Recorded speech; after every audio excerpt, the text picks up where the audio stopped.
It looks like all the documents for border crossing are here. I can't tell if they're legitimate or forgeries, but I suppose that's a good sign.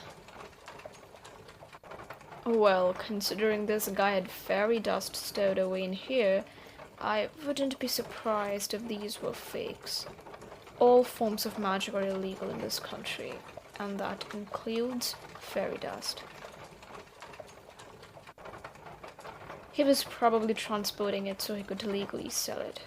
As I said, Fae and their byproducts can fetch quite the coin. Fairy trapping? Oh. Because your kind can sense fairy dust, some humans use that to lure in more fairies. I had no clue. But wait. You were the one who noticed the dust in here. How can you sense fairy dust if you're cursed? I thought you couldn't use magic? I see. It's more like sight or hearing than a spell. Speaking of spells, couldn't you use some of the fairy dust in here to cast one? Maybe warp us across the border or something? Dust only works for small-scale spells, huh? So, no wall-breaking casts or invisibility or anything like that? Most spells would only last for a few seconds in these amounts. I guess there's no change of plan then. Oh, nothing. No, I assure you it's nothing. Fine, I'll tell you what's wrong. This is our only shot at getting out of here. If we fail, there's no second chance. Frankly, I should be used to this feeling by now, but it doesn't get easier, that's for sure. No, a break won't help. If we keep traveling through the night, we should reach the border by noon. I'd rather have this situation over with. Fine, we can take a break. I've had enough agonizing over this anyways. I'll just pull over and... What? Oh, okay. If you insist, I'll go into the woods a bit. But these carts aren't designed for travel off the beaten path. Can I pull over now? I'm really not in the mood for games right now, Faerie. How much further?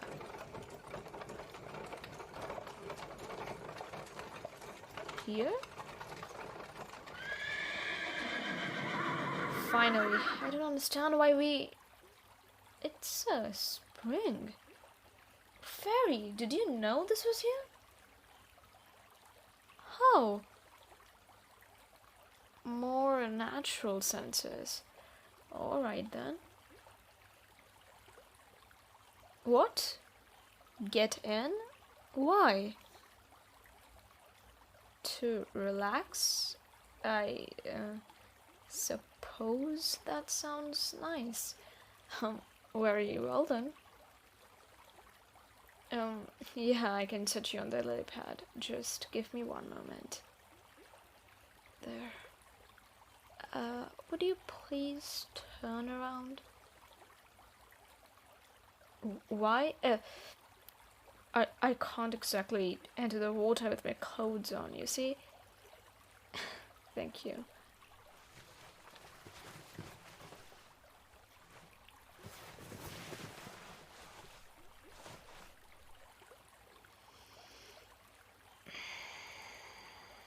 This feels really nice. The water is so cool and it's a gorgeous shade. Like sapphire. You want to play a song for me? On what? A leaf? Little one, I don't think that will work. Fine. Here. There is a leaf, oh great maester of nature.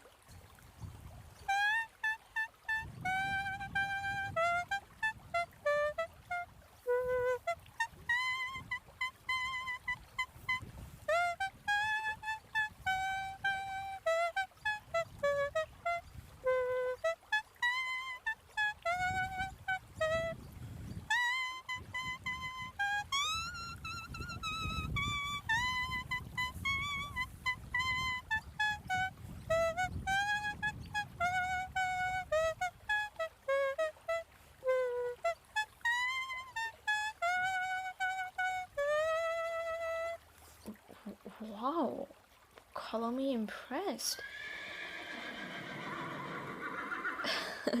I think the horses liked it too. They're trying to get closer. Thank you, I appreciate the song.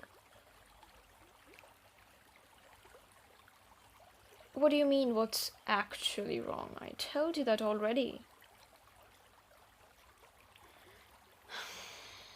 You're right. There isn't a point in hiding it anymore. Last night, after we left Dawnwood, I started thinking. About what? Oh, a lot of things. You see, little one, that town wasn't just any old town. It was my home. Yes, a very long time ago. I was born there, back when it was part of the old kingdom. I lived there with my mother and father. He worked at a smith shop and she stayed at home to raise me. Although, when I was around the age of 7, she became ill. Very ill. It was just a small sickness at first, but as time went by, she grew weaker. Soon, she was unable to even leave her bed. No, father and I never got sick. The local cleric told us that it was a sickness of the blood. Even still, father began working less and less at the smithy so that he could take care of me. We had to sell most of our non-essential possessions just to afford the basics. We only ever managed to pay for 1 healing sessions with the cleric. The rest of the money all went towards food and clothing.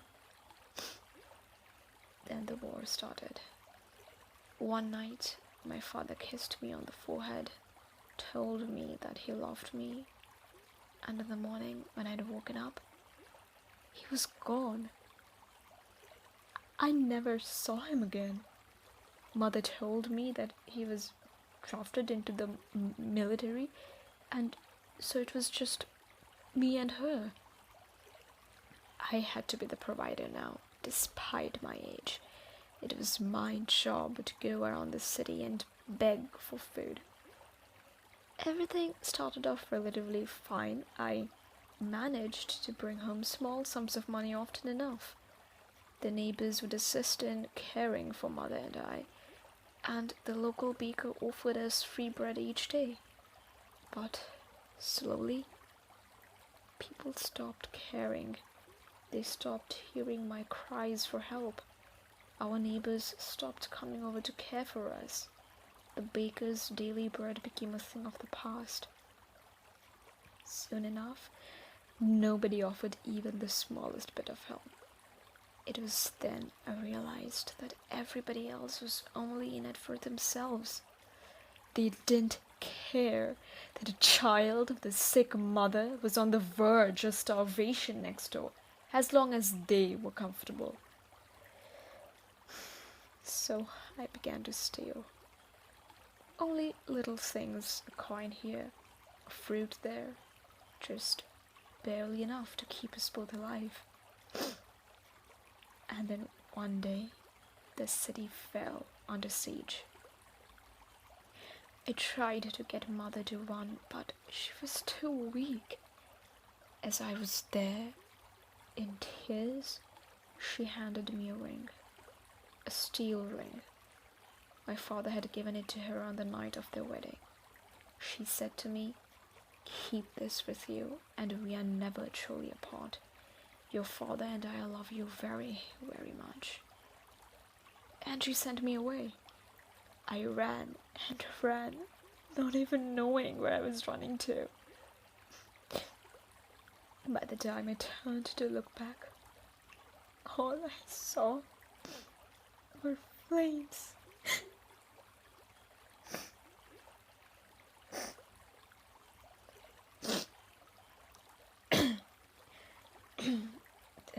Thank you, Faerie.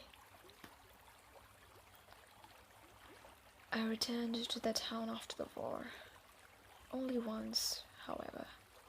With the sparse number of survivors there, I could only assume the worst for both of my parents, and I never went back again. Well, not until yesterday. So, to answer your question, that is what has been bothering me. There is no point in offering your sympathies. What happened, happened, and I just have to live with it now. I cannot change the past. It's my fault for still agonizing about it. I suppose you're right. There is no solution to grief. Maybe one day I can move on. But today is not that day. It's Adolis, by the way. What about you? What's your name? It is lovely to meet you. Thank you for being so kind to me, even though I hardly deserve it. Tomorrow we'll arrive at the border. I can only hope for the best once we get there.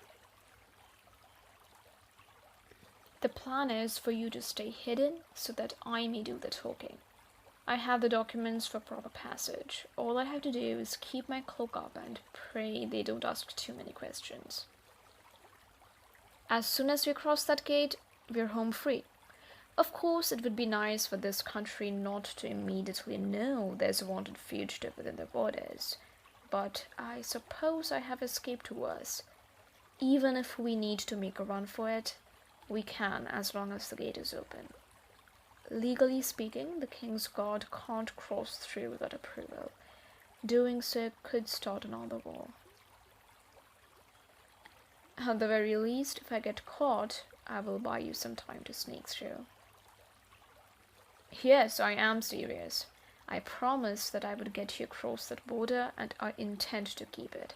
If you see me get apprehended, do not hesitate. Run as fast as you can. Believe me, I do not intend on getting caught. But if I do, I have already lived an eventful life. I know that I'll get caught one day. I have already accepted that fate. You, however, still have a spark in you. Don't let it get to waste. If we both escape tomorrow, I will do my best to get your curse removed. And if only you do, well, better make tonight the best night it can be. If you don't mind, would you please play me another song? I think you play wonderfully. Thank you. You truly are kind soul, little one.